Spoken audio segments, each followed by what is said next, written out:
आज के इस वीडियो में हम आपको बोर्न और बोर्नी के बारे में बताएंगे। तो आइए शुरू करते हैं। तो बोर्न का मतलब क्या होता है? पैदा होना, ठीक है ना। इसके आगे बी लगाएंगे तभी बनेगा पैदा होना। तो अकेला बोर्न का मतलब है पैदा, ठीक है ना। अब जैसे मान लीजिए ये बोर्न है, बोर्न मीनिंग क्या होता है? पैदा, ठीक है ना। एंड मीनिंग ओवर, बोर्नी मीनिंग पैदा हो चुका या ले जाना, ठीक है ना। इसका अलग भी अर्थ है। ये थर्ड फॉर्म भी है और ये एडजेक्टिव भी है। बी बॉर्न मान लीजिए, अब ये इसका जो प्रयोग है वो बी बॉर्न, यानी बी का मतलब क्या होता है? Is am are was were, ठीक है ना। और बॉर्न मीनिंग पैदा होना, ठीक है नहीं। बी बॉर्न मीनिंग पैदा होना। तो इसमें जन्म के समय की हम बात करते हैं। बी बॉर्न, बॉर्न के साथ में हम क्या करेंगे? जन्म के समय की बात करते हैं, या किसी जगह के बारे में बात करेंगे, प्लेस के बारे में बात करेंगे, या डेट ऑफ बर्थ की बात करते हैं। इसमें हम जन्म के समय की बात करते हैं बी बॉर्न के साथ, ठीक है ना। जन्म के समय की बात करते हैं या किसी प्लेस की बात करेंगे या डेट ऑफ बर्थ की बात करेंगे। अब रही बात बियर की, बियर बोर्न बॉर्न, ठीक है ना। तो बियर मीनिंग क्या होता है? सहन करना या स्वीकार करना। बोर मीनिंग क्या होता है? पैदा हुआ। ये सेकंड फॉर्म है, ये फर्स्ट फॉर्म है, ये फर्स्ट फॉर्म है, ठीक है ना। और ये सेकंड फॉर्म है। और में ये जो थर्ड फॉर्म आपको दिखाई दे रहा है, ये थर्ड फॉर्म के रूप में भी इसका यूज है, और इसका प्रयोग जो है वो थर्ड फॉर्म के रूप में भी किया जा सकता है और एडजेक्टिव के रूप में भी इसका प्रयोग किया जा सकता है। तो ठीक है, यहाँ इसका अर्थ होगा ले जाना। तो इसका अर्थ है सहन करना, स्वीकार करना। इसका अर्थ है पैदा हुआ, ठीक है ना, सेकंड फॉर्म में ही। और बोर्नी का इसका जो अर्थ है वो है ले जाना, ठीक है ना। तो इनका काफी अलग अलग प्रयोग है। आइए आज के वीडियो में हम शुरू करते हैं। अब जैसे मान लीजिए ये बी है। अब बी का क्या बनता है? बी मीन्स क्या होता है? बी मीन्स होता है, अब जैसे मान लीजिए इसका जो प्रेजेंट फॉर्म है वो है इज या एम या आर, ये इसका प्रेजेंट फॉर्म, ठीक है ना, इज एम आर। और इसका पास्ट फॉर्म होता है वॉज या वर। तो जब हम बॉर्न के साथ में प्रयोग करेंगे, जब कोई व्यक्ति पैदा हुआ, तो अभी तो कोई होता नहीं है, पैदा हुआ, तो हम जन्म के समय की बात करें तो वो तो समय काफी पहले ही बीत चुका होता है ना, पास्ट की बात करो तो ऐसे में हम इजेमार का प्रयोग वहां नहीं करेंगे। जैसे वह पैदा हुआ है नहीं करेंगे, पैदा हुआ था ये कहा जाएगा, ठीक है ना। तो ये तो ठीक है, बी के अनुसार हमें बताना पड़ेगा। बी का जो वर्ब है वो बनेगा इज एम आर, ठीक है ना। और पास्ट का करें तो वॉज वर्ब बन जाता है, ठीक है ना। तो ये हुआ। अब इनके साथ में हम किसका प्रयोग करेंगे? इनके साथ में हम बॉर्न का प्रयोग करेंगे। किसका प्रयोग करेंगे? बॉर्न का, ठीक है ना। तब ये वाक्य के रूप में बदलेगा। चलिए आगे शुरू करते हैं।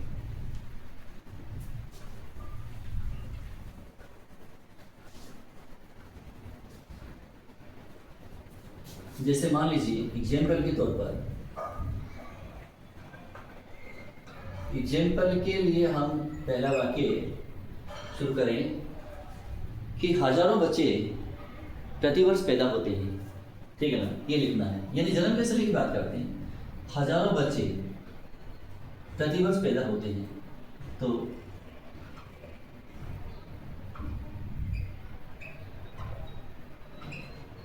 thousands of children are born. Thousands of children are born every year. प्रतिवर्ष पैदा होते हैं। Thousands of children are born every year. हजारों बच्चे प्रतिवर्ष पैदा होते हैं। तो यहाँ हमने बोर्न का प्रयोग किया है, ठीक है ना, इस तरह से। यानी कि ये बताया गया है, यानी जन्म के समय की बात हम कर रहे हैं, यानी हजारों बच्चे जो है प्रतिवर्ष पैदा होते हैं, ये कहा गया इसमें। चलिए अगला वाक्य देखिए। अब जैसे बोर्न का प्रयोग हम किस ढंग से करते हैं, कैसे कैसे कर सकते हैं, यही बताना है, यही समझाना है। अब जैसे मान लीजिए उनमें से बहुत से बहरे गूंगे अंधे होते हैं। उनमें से बहुत से, तो many of them are born। उनमें से बहुत से पैदा होते हैं। Many of them are born, उनमें से बहुत से पैदा होते हैं, ठीक है ना। कैसे कैसे पैदा होते हैं? डीफ बहरा, डम गूंगा, एंड ब्लाइंड और अंधे, ठीक है ना। Many of them are born deaf, dumb and blind. उनमें से बहुत से बच्चे जो हैं बहरे, गूंगे और अंधे पैदा होते हैं। तो यहाँ हमने यहाँ बोर्न का प्रयोग किया है, यहाँ भी हमने बोर्न का ही प्रयोग किया है, ठीक है ना। अब जैसे मान लीजिए अगर कहना हो कि मेरे माता पिता राजस्थान में पैदा हुए थे, मेरे माता पिता राजस्थान में पैदा हुए थे, तो माय पेरेंट्स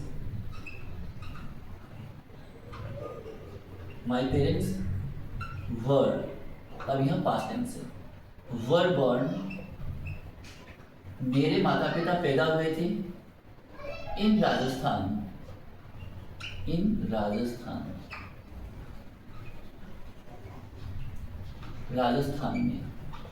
मेरे माता पिता राजस्थान में पैदा हुए थे। My parents were born in Rajasthan, मेरे माता पिता राजस्थान में पैदा हुए थे। तो यहाँ भी हमने बोर्न का प्रयोग किया है। और कहाँ पैदा हुए थे? अब ये जगह बताया गया है इन राजस्थान, तो ये ध्यान रखना, ठीक है ना। तो यहाँ क्या है, इस टाइप में, यहाँ ये वाक्य इस टाइप में है, यहाँ इस टाइप में है, और ये बोर्न का प्रयोग हम किए जा रहे हैं। अब जैसे मान लीजिए अगर कहना पड़े कि वह भारत में पैदा हुआ था, तो इसको कैसे लिखेंगे? He was, तो पैदा हुआ है, ये तो है नहीं, अब तो कोई पैदा हुआ नहीं है कि है लगाएंगे, इज़ेमाल तो इसमें लगाएंगे, गलत हो जाएगा वाक्य, ठीक है ना। इज़ेमाल लगेगा नहीं, पैदा हुआ था, अब की बात नहीं हो, पहले की बात है, पैदा काफी समय पहले हुआ था, वो काफी वर्षों की बात होगी वो तो वह भारत में पैदा हुआ था। She was born in India, वह भारत में पैदा हुआ था। He was born in India, वह भारत में पैदा हुआ था। तो यहाँ हमने देश को दिखाया है, यहाँ एक राज्य को दिखाया गया है, ठीक है ना। यहाँ एडजेक्टिव को दिखाया गया है, ठीक है ना। और यहाँ हमने जो इन पैदा हुए, ऐसा पैदा होते हैं, जन्म के समय को दिखाया गया इसमें, ठीक है ना। तो ये हो गया। अब जैसे मान लीजिए अगर कहना पड़े कि मैं 1950 में पैदा हुआ था, ठीक है ना, मैं 1950 में पैदा हुआ था, तो आई वॉज, यानी अब की बात नहीं है, आई वॉज born in 1950, मैं 1950 में पैदा हुआ था, ये हो गया। आई वॉज born in 1950, ये हो गया। यानी कि born का प्रयोग हम किस किस रूप में कर सकते हैं, ये ही बताया गया है। तो बी का मतलब होता है इज़ेमाल वॉज वर्ड, ठीक है ना। और born जो है प्रत्येक वाक्य में आप देख रहे हैं, born मीनिंग पैदा होना, ठीक है ना। पैदा होने के लिए हम born का यूज करते हैं। अब रही बात बी born, ये तो हो गया। अब बोलने के इसका जो प्रयोग है, ये जो है इसका ये एक थर्ड फॉर्म के रूप में है यहाँ, ठीक है ना। इसका एडजेक्टिव के रूप में प्रयोग किया जा सकता है, लेकिन हम यहाँ वर्ब के रूप में इसको देखेंगे। तो इसका फर्स्ट फॉर्म जो है वो बियर मीन्स, जैसे मान लीजिए जैसे पेड़ों में फूल लगते हैं, पत्तियां लगती है, उस रूप में भी लगते हैं, ये दिखाने के लिए हम बियर का प्रयोग कर सकते हैं। बियर का मतलब सहन करना भी होता है, स्वीकार करना भी होता है, ठीक है ना, ठीक है। और उसके बाद में इसका जो सेकंड फॉर्म है बोर, ठीक है ना। अब बोर का क्या मतलब है? पैदा हुआ, ठीक है ना। अब बोरने का क्या मतलब है? ले जाना, यानी ले गया, थर्ड फॉर्म है ये, ले गया, ये हो जाएगा। तो आइए अब इनको हम थोड़ा थोड़ा आगे बढ़ाते हैं। इनका प्रयोग है वो किस किस रूप में हम कर सकते हैं, ये आगे बढ़ाते हैं।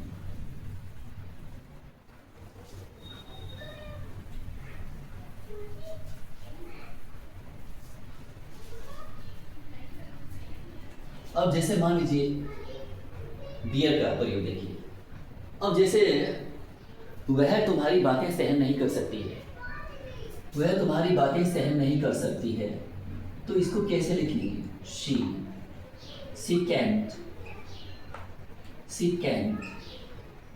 अब स्टैंड में भी सहन करना होता है, जैसे स्टैंड में खड़ा माना कहीं, ठीक है ना, उसी को हम बियर के रूप में भी लिख सकते हैं। शी कैंट बियर, वह सहन नहीं कर सकती है, ठीक है ना। She can't bear your words कर दीजिए या पॉइंट्स कर दीजिए, your points. She can't bear your points, वह तुम्हारी बातें सहन नहीं कर सकती है, ठीक है ना। या हम यहाँ बातें पॉइंट्स कर सकते हैं, पॉइंट्स की जगह हम वर्ड्स भी लिख सकते हैं, ठीक है ना। तुम्हारे शब्दों को सहन नहीं कर सकती है या तुम्हारी आवाज को सहन नहीं कर सकती है, तो हम यहाँ वॉइस भी लिख सकते हैं, योर वॉइस, ठीक है ना। ये हो गया, ठीक है। तीनों में से कोई सा भी हम लगा सकते हैं, ये हुआ। तो फिलहाल यहाँ ये इतना ही रख लेते हैं, तो ये हो गया पॉइंट्स का। तो सी कैंट बियर योर पॉइंट्स, वह तुम्हारी बातों को सहन नहीं कर सकती है। तो ये बियर यहाँ फर्स्ट फॉर्म के रूप में हमने इसको यूज किया है। अब जैसे मान लीजिए अगर हमें कहना पड़े कि उसकी पत्नी 5 वर्ष में, उसकी पत्नी ने 5 वर्षों में 3 बच्चों को जन्म दिया, उसकी पत्नी ने, तो कैसे लिखेंगे इसको? हिज वाइफ, उसकी पत्नी ने, ठीक है ना। उसकी पत्नी ने जन्म दिया, अब क्या हुआ? जन्म देती है ना, जन्म दिया, तो हम इस सेकंड फॉर्म का यूज कर रहे हैं। हिज वाइफ बोर कितने बच्चों को? 3 चिल्ड्रन,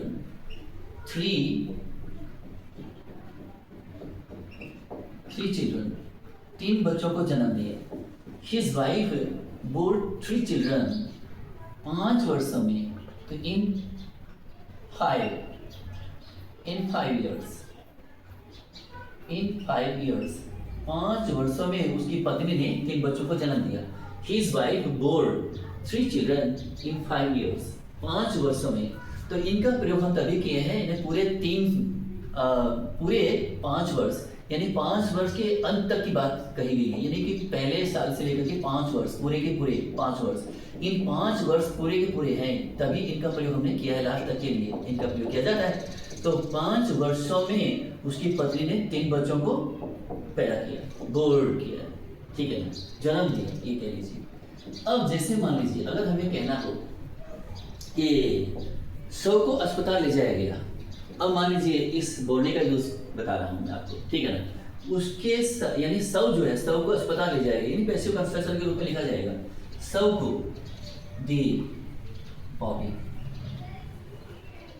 दी बॉडी, अगर जिंदे इंसान का तो नाम होता है, लेकिन जब कोई मर जाता है तो उसको बॉडी ही कहा जाता है, ठीक है ना, यानी कि मृत शरीर, तो डेड बॉडी। तो दी बॉडी वॉज, यानी कि शव को क्या हुआ? दी बॉडी वॉज बोर्ने, यानी कि ले जाया गया, अवे ले जाया गया, कहाँ ले जाया गया? Away to the hospital.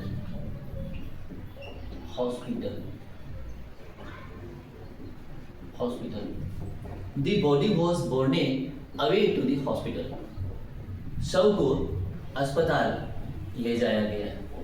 अब यहाँ हमने बॉडी का यूज किया, ले जाया गया, ठीक है ना। तो इस प्रकार से हम बोर्न का यूज कर सकते हैं, और इसके अलग अलग अर्थ हैं, किसके रूप में हमने इसका प्रयोग किया है, ठीक है ना। स्थान, और अगर हम समय की बात करते हैं, जन्म के समय की बात करते हैं, स्थान की बात करते हैं, या डेट ऑफ बर्थ की बात करते हैं, तो हम बोर्न का यूज करेंगे, ठीक है ना। अगर मान लीजिए हम सहन करने के अर्थ में इसका प्रयोग करते हैं, स्वीकार करने के अर्थ में प्रयोग करते हैं, तो बियर का प्रयोग करेंगे। अगर पैदा हुआ, सेकंड फॉर्म देखना चाहते हैं, पास्ट टेंस के जो एक्टिविटी है उसको लिखने के लिए हमने बोर का यूज किया है, और कर सकते हैं। और ले जाने के अर्थ में बोर्ने का यूज कर सकते हैं, जैसे ये पैसिव कंस्ट्रक्शन में किया गया है। The body was borne away to the hospital. तो आज का ये वीडियो आपको कैसा लगा?